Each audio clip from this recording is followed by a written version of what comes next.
Hey there, darling. Welcome to Roots and Refuge Farm. My name is Jess, and I am here in my garden. I'm sorry if you can hear my loud dog panting. He's just got done chasing the guineas out of the garden. I want to talk to you guys today, kind of have a heart talk of sorts. I'm going to label this video as a devotional. I typically do like to label things whenever I talk about anything faith-based, because though I feel very confident in my capacity to be welcoming and loving, and I don't speak quickly, so by the time I open my mouth on something, it is very well thought over. So I personally think that I share messages gently. However, I'm not trying to pull one over on anybody. I view the videos that I make kind of like laying out a buffet, and there may be dishes on the buffet that you don't want to eat, and that is completely okay. You're in control of your remote control. I do want to talk though, and if I'm going to bear my heart to you and be transparent, be vulnerable, and be honest, when I open my heart, you're going to hear about Jesus because he lives there. So like that's just where I'm coming from.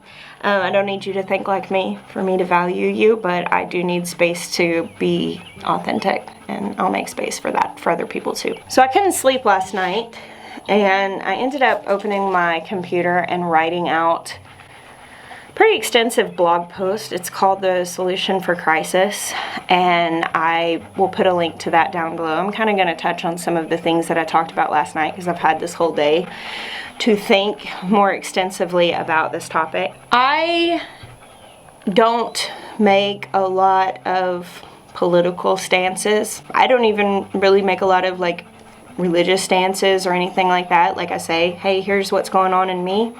You want to share what's going on with you, in you. I like that exchange. I like hard exchange. I've never held just a ton of weight in opinions really at all. I feel like they're very personal things, and I'm very particular about this even with my children. Like for instance, I say regularly to my kids, I'm cold, and my kids will say, it's not cold, and I'll correct them and say, actually, I'm telling you that I feel cold, and therefore this temperature may not feel cold to you, so you could honestly respond to me, I don't feel cold, and that would be completely okay. But I can say I am cold, and I am telling you how I am experiencing this moment.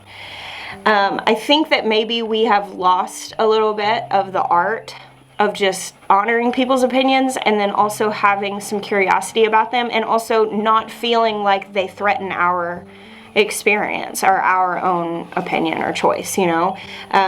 I can say I'm cold, and you can say I'm not cold, and we can be in the same room experiencing the exact same temperature, but because of our biology or whatever, we may experience it differently. And I think there's a gamut of things that could be said the exact same way. I mean, there are so many times that I view something completely differently than even people that I dearly love, that I'm close to. I mean, my husband and I are very vastly different on our opinions on a lot of things, but it's okay. He's allowed to have his experience. I'm allowed to have mine. With that being said, I don't really value opinions a ton, other than I like to curiously explore what matters to the people that I care about. You know, I think humans are interesting, so I like to hear people's opinions. But I've never been like proud of my own. You know, I don't feel some great need to be like, this is my opinion and therefore this is how it is. Now, convictions are kind of another story. Like I have convictions that are deeply strong, and they're really largely non-negotiable. Like when I have come to a place that I would say I have a conviction, that's different than an opinion for me. Because it's not just what I think, it's not just what I prefer, it's what I believe.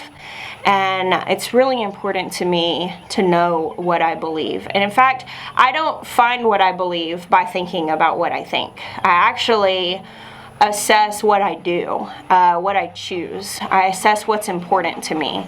I assess where I spend my time and my money. And there are times that I'm growing and I may have a new idea or a new thought or a new opinion or something I'm exploring. And maybe my convictions haven't necessarily come in line with that. So for a long time, food is a really good example. It was really important to me to eat as local as possible and become hold a very hard line about this. That it started as a thought. I think I want to do this. I think that this is going to be important to me. But then I kind of came to a point that I'm like, no, I really believe that this is important. But there was a period that I didn't know how to grocery shop. I didn't know how to cook from scratch. I didn't know how to use the garden. And it has taken probably the last 10 years of allowing my appetites, my habits, my thoughts, my actions to kind of line up with that conviction. But because I have that conviction in place, when I need to assess where I am, the decisions that I'm making, I can look at it and go, well, does this support what I'm convicted of? I don't actually share my convictions a whole lot verbally either, because I think that what we believe grows fruit in our life. And if you've been watching me for any period of time and you've heard me share my heart in an honest way, you probably have a pretty good idea of what is important to me, of what I actually believe, because I've allowed what I believe to bear fruit in my life. This is such a strange position to be in. I hear people use the word influencer.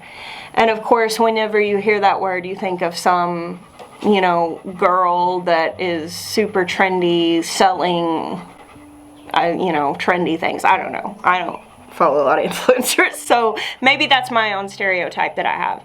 And I get called that a lot. And the truth is that I believe anytime we really give our lives to God, to Yahweh, I say Yahweh, that's God's name.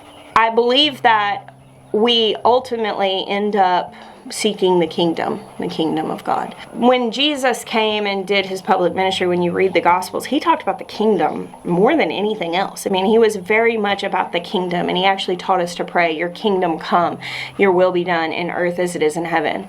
We're also told in Scripture, if we seek first the kingdom, then all these things will be added to us. And I really feel like our life is a picture of that. Like, I feel like at this point, I can confidently point at the fruit of that conviction and say, this actually is true. Like, this scripture is true. You seek first the kingdom and all these things are added. Now, has every decision that I've made in the last 20 years of my life been seeking the kingdom? Absolutely not. I mean, there's definitely been a lot of process. But when I'm in this place of influence, which I do feel like has been added to me because my heart is truly for the kingdom. My heart is to see people encounter perfect love and see what that could do in their life, like to break generational bondage and to bring peace where there hasn't been any, and to invade broken places with love where there hasn't been that. And I do believe that conviction is evident. But being an influencer, I think I have that influence. And this is a job. I mean, I feel like the Lord told me to do this like a job. And therefore, we do make money. Like, we sell things, we do things. Now, again, our heart is kingdom. Our heart is relationship. And so we're looking for places to funnel what we have here, the opportunity we have, into growth that will benefit people, and I believe will express the heart of God in our culture. I mean, that's my goal. On a day-to-day basis, you could look at it and just be like, oh, that's an influencer, I guess. I don't know. There's this weird thing that has come up in recent years, and it's like when you're an influencer, all of a sudden there are these people out there that want to pressure you to talk about things that frankly you have no business talking about. I mean, I get asked regularly, when are you going to make a statement about Gaza? When are you going to make a statement about this? 4 years ago, when are you going to make a statement about social justice? When are you going to make a statement about COVID vaccines? When are you going to stand up for what I want you to stand up for? I mean, that's ultimately where people are coming from. And there are many times that people are coming from a place, and I probably, have had even similar convictions as them. But when people come and they want to push and say, hey, I want to use your voice for this. I mean, honestly, it kind of just like brings up that belligerent part of me that's like, no, nobody's going to tell me what to do. Like, no, I'm going to do what the Lord says to do. And if he has told me to open my mouth on something, I'm not going to open my mouth on something. The other reason for me of kind of staying neutral publicly on this is, one, I don't think that I have a channel to talk about world events and talk about politics and talk about opinions and talk about my view of all these things. Largely, I really just want to teach people to grow food. I want to teach people to slow down. I want to offer refuge. It is very important to me that the peace that I get to feel here is something that you could turn a screen on and tap into for 15 minutes of your day. And I think that matters. I mean, I get feedback from people enough to know that matters, and it is very, very humbling to hear stories of people who watched your videos through their chemo treatments, and who watched your videos, you know, while they sat with their mother in hospice, and who watched their videos while they were in NICU with their baby, and like people who were needing a respite and a refuge during the hardest trials of their life. That's what I'm doing that for. It's on purpose. I'm not being avoidant. I'm on purpose choosing to offer peace. But it's strange because I hear from people from all over. I hear the woes of people, the struggles of people. With being neutral and not making very strong political stances or any sort of stance like that, even religious stances. We have a very large following that is not Christian. I love that. I love that we get to connect with people who don't think just like us, because I don't love people because they're like me. That would be just loving me. I love people. I think they're fascinating. I love how people's minds work. My belief is that people are the image bearers of God, and when I get to experience the diversity of humanity, I get to experience the intricacy of God.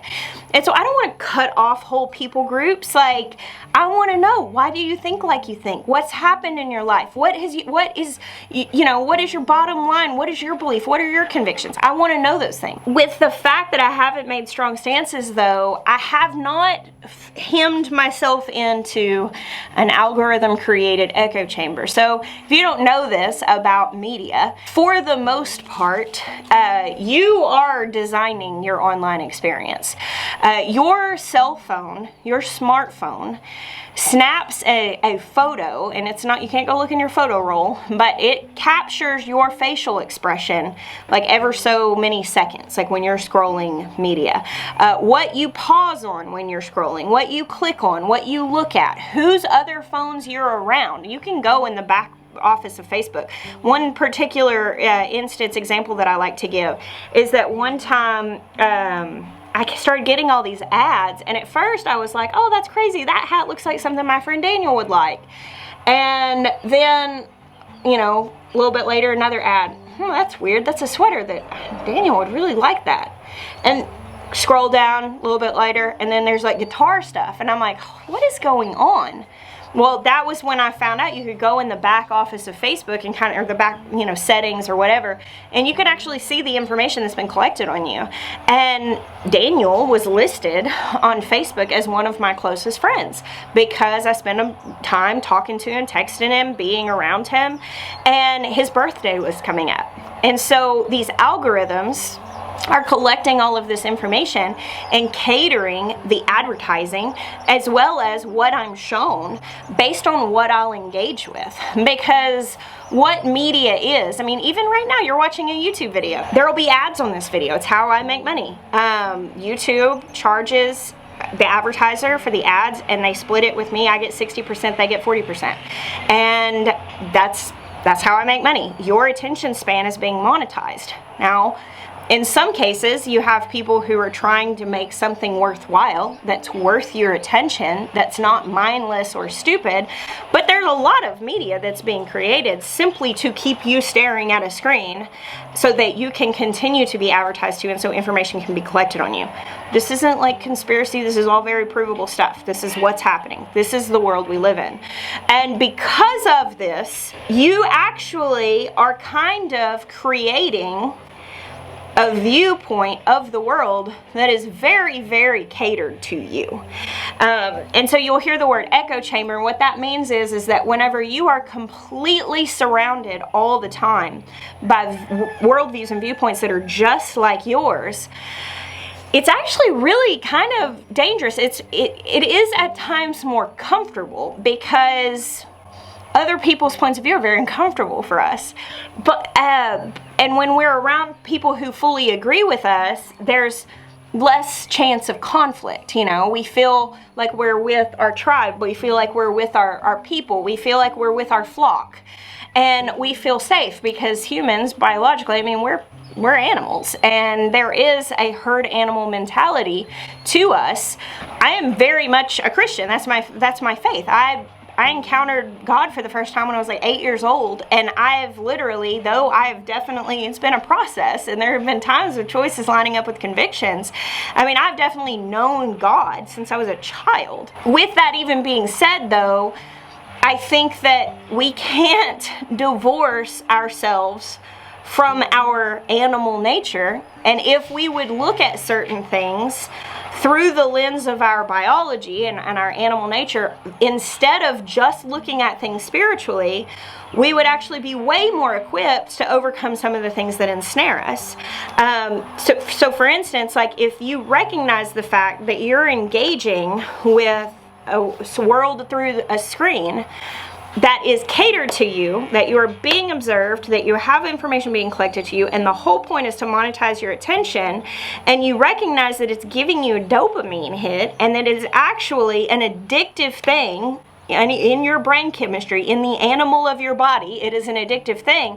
Well, if you're struggling with laying the screen down, and you're going at it from the place of, oh, I'm so distracted, and you're just condemning yourself, that's not going to get you any freedom from it. But if you look at it from what it actually is, you know, you may be able to unensnare yourself.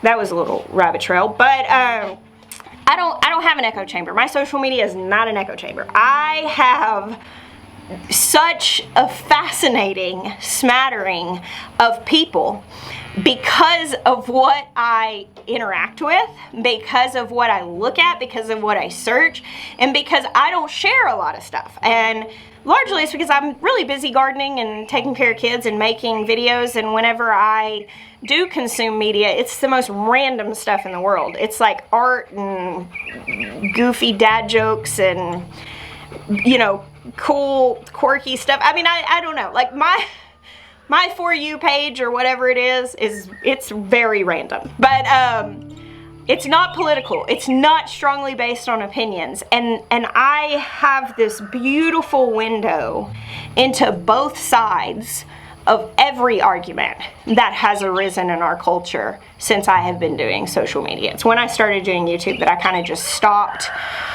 engaging with much of anything opinionated. That very long story with the little rabbit trails and the free freak you out information about how much you're being tracked brings me to yesterday. There's shooting at Donald Trump's presidential rally, and he was shot. His ear was shot. Obviously really close call, you know, this assassination attempt. And this last few weeks, it's been this crazy whirlwind for me, just in my personal life. I mean, just having some beautiful revelations about the gift that we've been given with this influence and being able to really touch people. Had to make some hard decisions on the farm. Had a week of our family, which was amazing, but it was a lot. And all throughout this, we have, you know, the presidential debate, and then now we have this shooting. And there's been kind of the wild response from media and then from individuals. And something struck me yesterday, and it really bothered me. So, you know, I see that this shooting has happened, and I watch the footage. And my kids, I go in and I tell my children what happened, because I don't want them to like hear it from one of their friends or something like that, because my kids have a tendency to kind of get a little nervous about world events sometimes. Oh, there's a hummingbird. And they want to see the footage, so I show it to them. I feel like that they're old enough to deal with that reality, you know, with some guidance. And when we were watching it, it was my second time to watch it. There's this woman that screams afterwards, and man, it just like, it gutted me. And I just started crying, and my kids turned to me and they started crying too. And after that, I mean, it just so deeply affected me to hear the fear in that scream.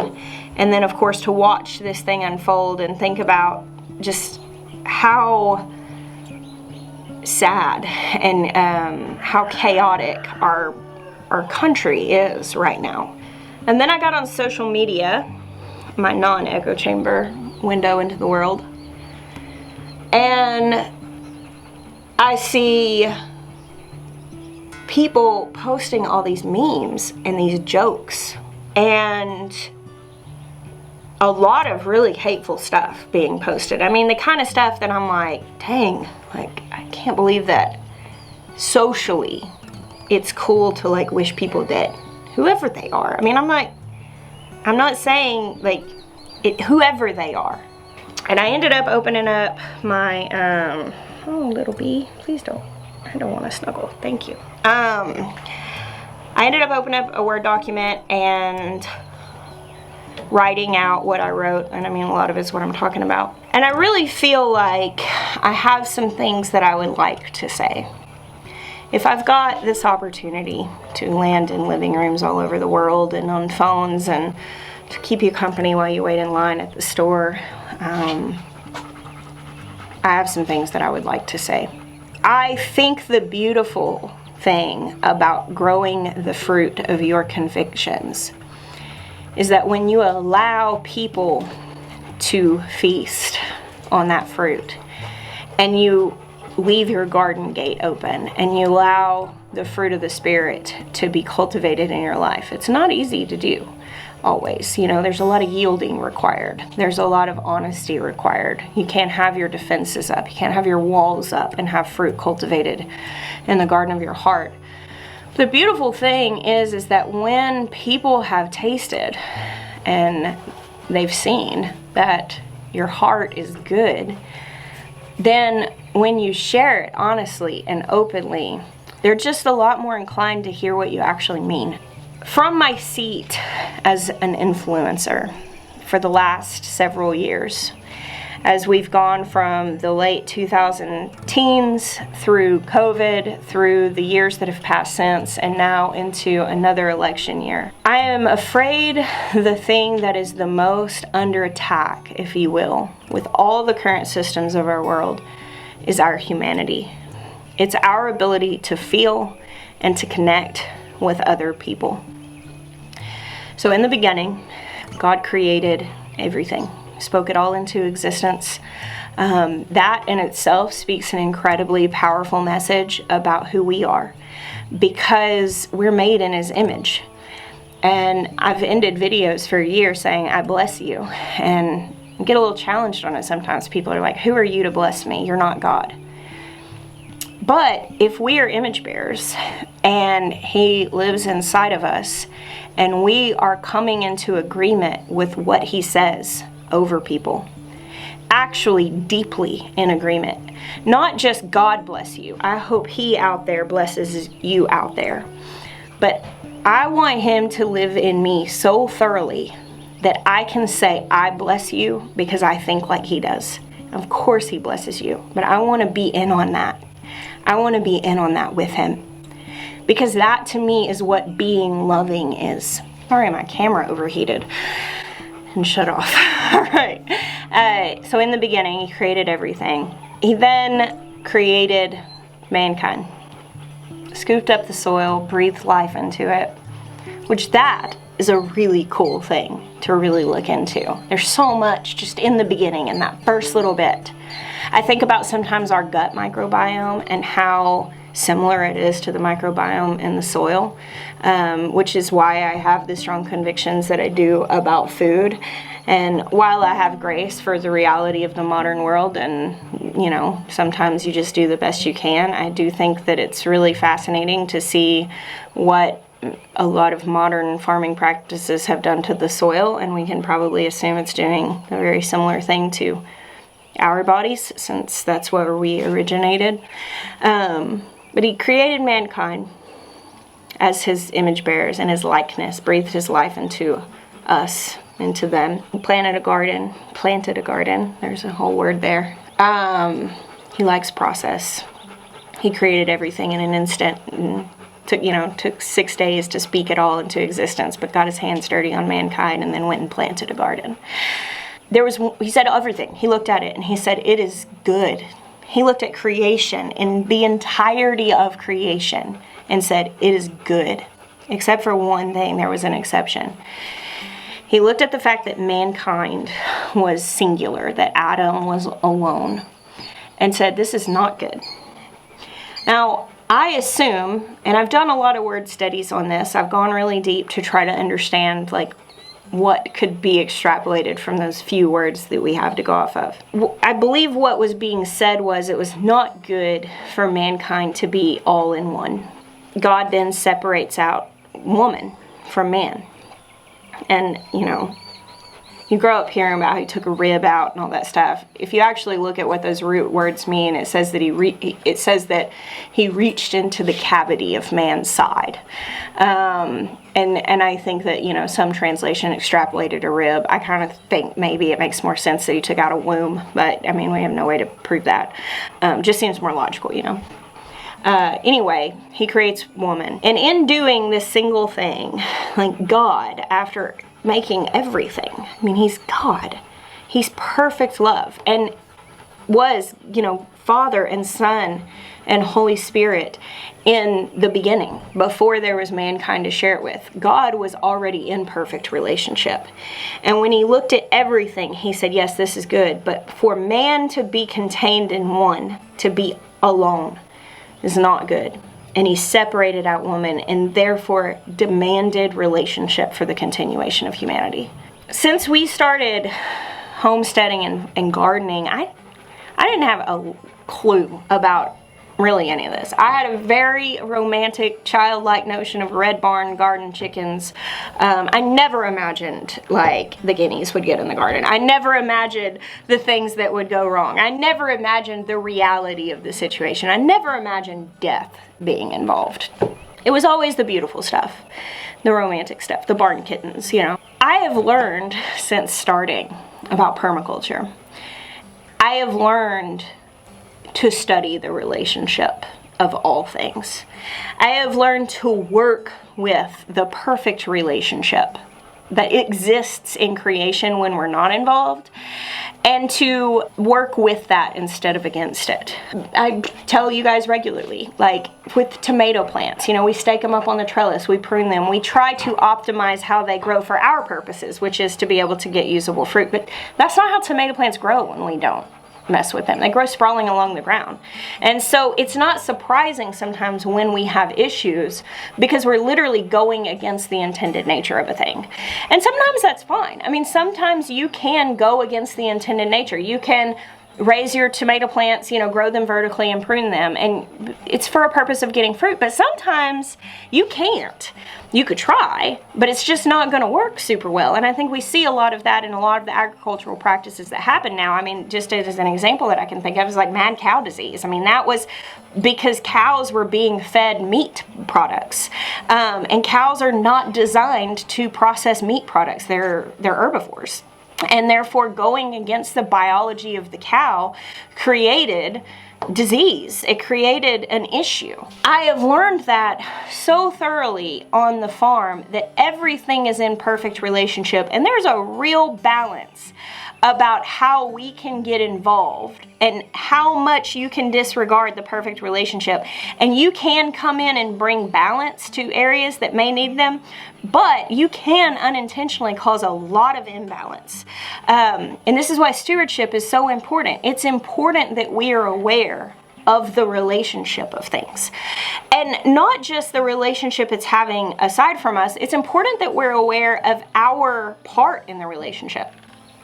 So it's funny to like use this example. But did you ever watch that show, that 70s show, like back, early 2000s? And they would sit in the basement. I mean, honestly, they were like toking it up. Like, that's what was happening in this show. But this is the perfect example of what I'm trying to say. And they would have, the camera would be in the middle of the table.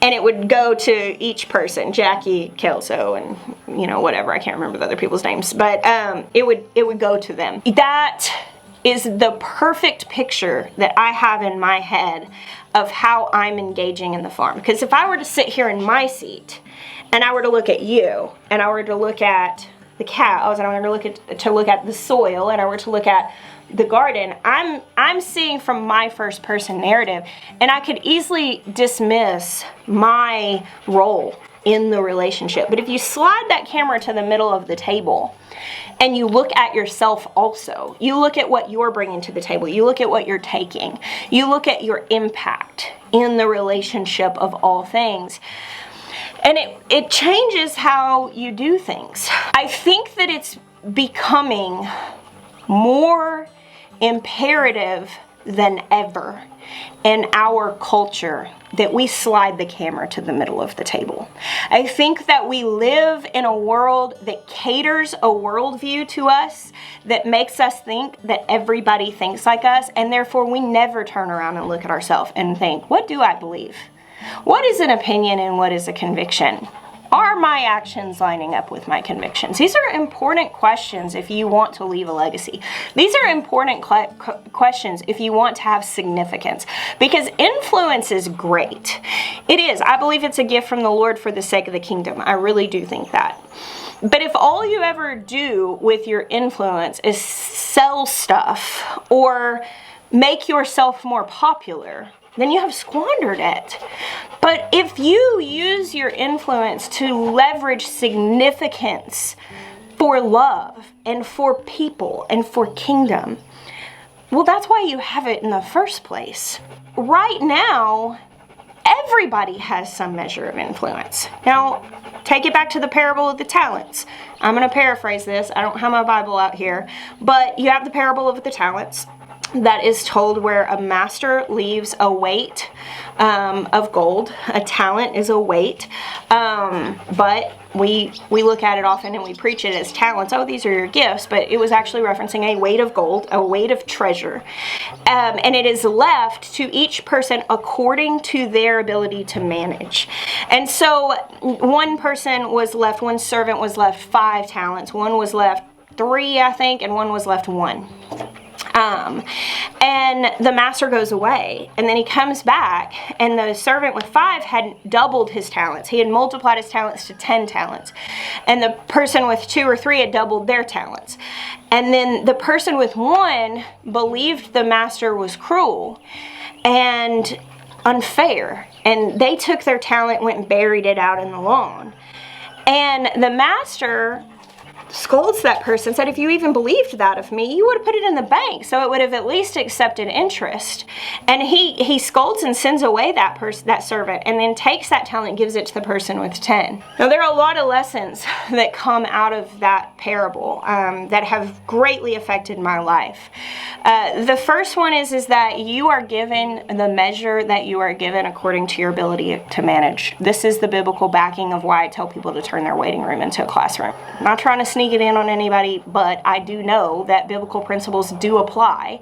And if you will greaten your ability to manage, then it tracks biblically that you will be given more to manage.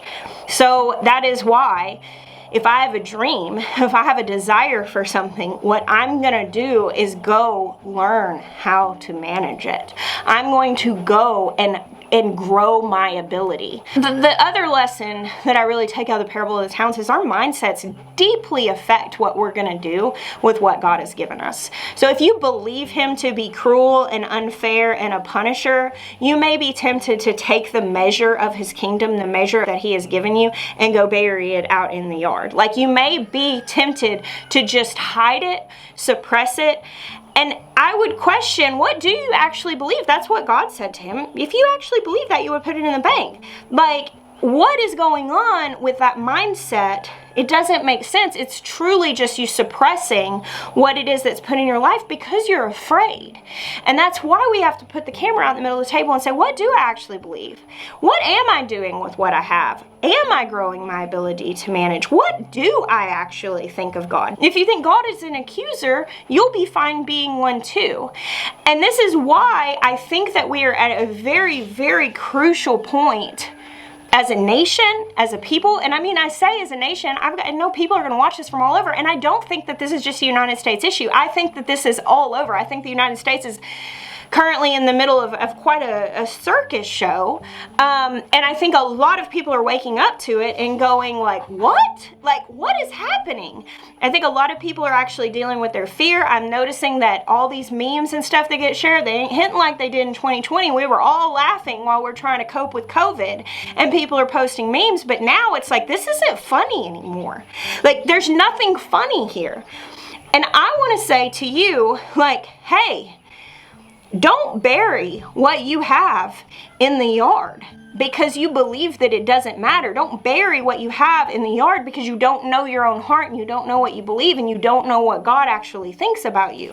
Because right now, I genuinely believe this, and I know that I'm optimistic. I know that I have rose-colored glasses. I know that I'm a poetic person, and because of that, I have been deeply discounted in my life as foolish. I mean, I have faced a lot of that.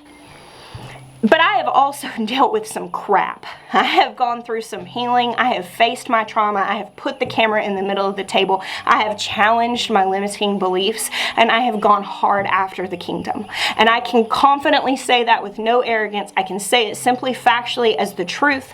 And I'm telling you right now that one person can make a massive difference when they're willing to confront their own heart and yield it to Yahweh. One person can make a massive difference when they're willing to tend their own garden and open the gate for other people to eat the fruit. One person can make a difference whenever they're tempted to lean into humor to diffuse trauma and the atrocity of corruption. But instead they say, you know what, hold on a second. I'm going to sit with this until I know what the right thing to say is. Because right now, guys, like, we have to do something for our families, for our communities.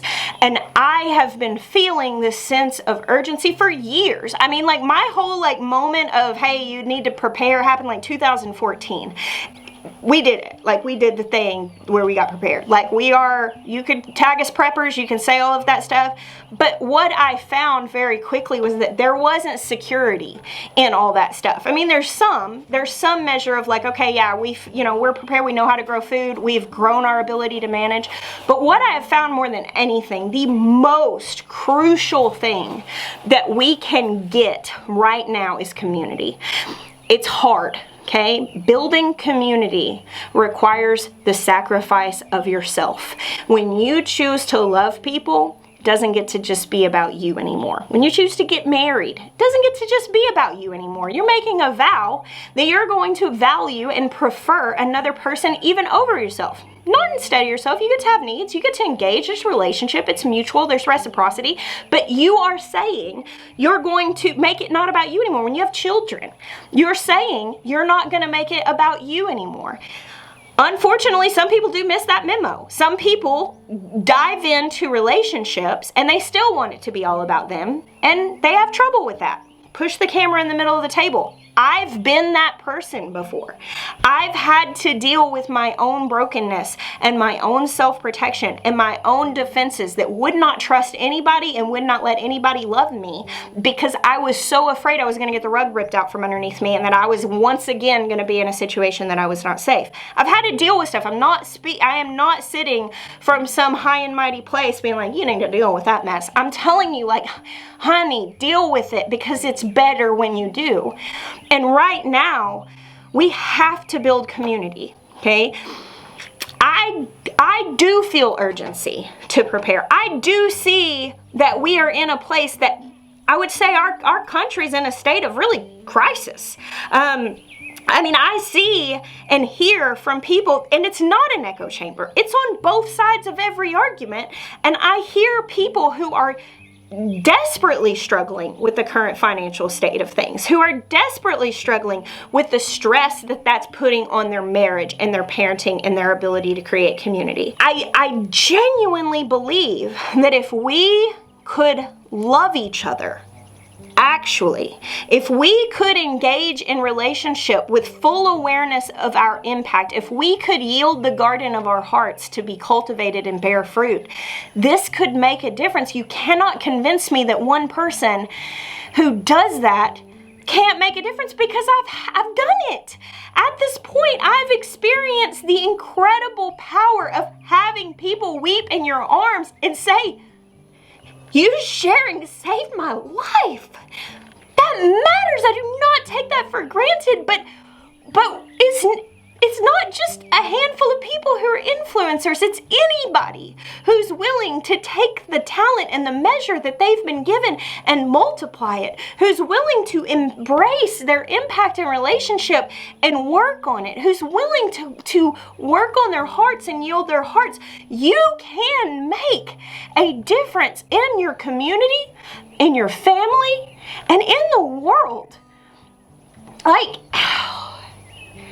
I used this analogy once a while ago, but it has stuck with me. And I was talking about, I was hot one day because I got some poison soil, and I was just mad that even is a thing. But I used this analogy of like a shopping mall. Like, you got a big shopping mall, and if you like dump out a cup of water in there, just mop it up. If you dump out a bucket of water, you might have to get the cones out and like close down the hallway for a minute while it dries. If you were to dump out an Olympic-sized swimming pool of water, it could destroy the entire thing. And here's the beautiful thing, guys. Like, we feel insignificant so much of our lives. And I think that's actually kind of by design. I think the idea that we are insignificant in this great big world and what we do doesn't ultimately matter is such a lie, because it completely incapacitates us for taking responsibility for how we're showing up. And it tells us it's fine that you buried that out in the yard. Nobody was going to miss it anyway. And I'm here to tell you, somebody's missing you showing up. Somebody's missing you coming as a picture of love. Do you understand what power love is? It's a travesty to me how cliche it has become to say God is love. Oh yeah, people say it, they wear the shirt, they got the sticker, God is love, God is love, God is love. I want you to think about that. I want you to think about the fiercest love you have ever experienced. Like, if anybody's had a baby, like, man, I cannot ever forget the moment when I first had Jackson, and I was up in the middle of the night sitting here looking at him in a hospital room, and it changed me. Like, love like that changed me. And since then, I have felt love grow and multiply in a massive way. And we treat love as if it's obscure, or it's cutesy, or it's just an idea. But love is actually an energetic force that created everything. And I really believe that. And I believe that when Jesus said, "They'll know your mind by how you love each other," that meant that it was important. I believe that when in Corinthians it says love never fails. And you can do all these incredible things, but if you do it without love, you're like a clanging cymbal or a gong being hit. Love matters so much. And one of the ways that I like to kind of push the camera out and look at my own heart is sometimes I like to think of things that I know and see if I can feel them. Like, I'll think, like, God is love. And I'll try to be like, okay, how's that hitting? Like, God is love. Okay, yeah, God is love. God is love. But then when I stop and I think of God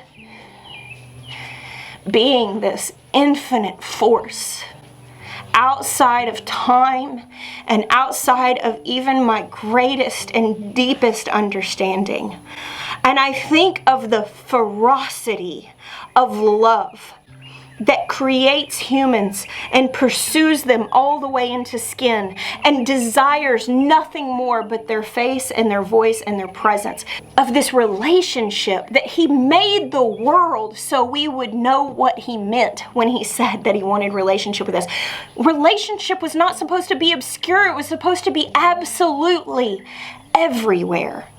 And it's in the absence of the awareness of love that we go around breaking each other and misusing each other and wishing people were dead. It is the absence of the responsibility of love that we were made to carry. We were made to bear the image of love. Whenever I think, oh, you were made in the image of God, it's not that I imagine God in his eyebrows. It's that I imagine God in his fierce love and know that that's what I was made for.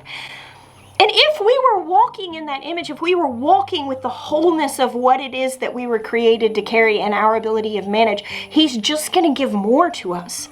He said, pray, my kingdom come, my will be done in earth as it is in heaven. Well, did he not make me from the earth? Did he not scoop the very soil up and breathe humanity into it?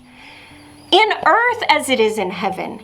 This is the only bit of the earth that I have control over on a day-to-day basis. You know, you can kind of branch out, and I mostly have control over my property, sort of, but there's a lot of factors out of my control. But on a good day, I do all right to control this part of the earth and let the kingdom come to it. On a bad day, I don't even do that very well. But I can start here.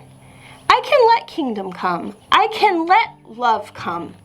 I can look in unafraid. I don't have to be afraid of condemnation when I look at myself. There's no condemnation in Jesus. When I find a part of me that I'm like, oh, that's not love, I don't condemn myself and say, Jessica, what's wrong with you? Why did you act that way? Why did you say that way? I own it. If I raise my voice to my kids or I snap at my husband, I have to go back and be like, hey, I'm really sorry. I shouldn't have talked to you that way. You don't deserve to be spoken to. And usually now we have the reciprocity that they care enough about me, go, hey, what's going on with you? That's not like you to be on edge. And we get to talk and we get to work it out. But I look at myself and go, I don't say that's condemnable. I say that's not love. And then we come into alignment with the truth of the image that we bear. The earth is in crisis, but we don't have to be. Like, the culture may be in crisis, but the answer for this culture in crisis is hearts that are in order, gardens that are growing lush fruit, and people who give it willingly. It's people who are owning their impact, who are speaking life over situations. I don't feel terribly afraid. I feel frustrated sometimes, and there are moments that I get a little bit of afraid. But more than anything, I just want to shout it from the rooftops. We are the solution. That Emmanuel, God with us, would be so prevalent in our hearts that we could say, I bless you, and know that he means it with us. Like, this is the solution. That if each and every person realized that they have influence and they can leverage that into significance and understood that the ripple effects of how they choose to engage in relationship with Yahweh, with each other, and with the earth will make a difference for generations. How many people does it take? How many drops in the pool does it take to crash down the corruption? The chaos, the crisis. How many people does it take? Because I think it's actually really doable. I don't think that it actually takes the majority to change the stream of the culture. You ever did the thing in the swimming pool when you were a kid where, like, you know, 5 of you went in one direction and one tried to go in the other direction, and it didn't take 5 to turn it back the other direction? Like, it doesn't take the majority to change the current. It takes the conviction of some who are willing to take full responsibility for themselves. So those are my thoughts. I bless you. Until next time.